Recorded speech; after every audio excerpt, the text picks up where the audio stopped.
भस्म हा श्री महादेवांचा महत्वाचा शृंगार आहे. यम नियम पाळणाऱ्यांनी भस्म हे मंत्र उच्चारण करतच धारण करावं असा संकेत आहे. गाईचं शेण जाळून जे भस्म तयार केलं जातं त्याला आग्नेय म्हणतात. अग्निहोत्रापासून जो भस्म तयार केला जातो त्याचा संग्रह करावा, कारण त्यात चैतन्य असतं. मुळात भस्म हे सगळ्या वर्णांसाठी आहे. भस्म लावताना 3 रेषा असतात ज्याला त्रिपुंड म्हणतात. त्याची प्रशंसा साक्षात श्री महालक्ष्मी आणि श्री महासरस्वती यांनी केली आहे.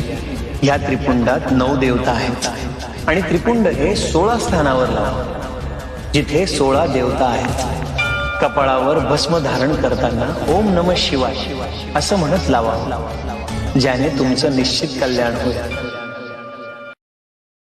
Download ShareChat.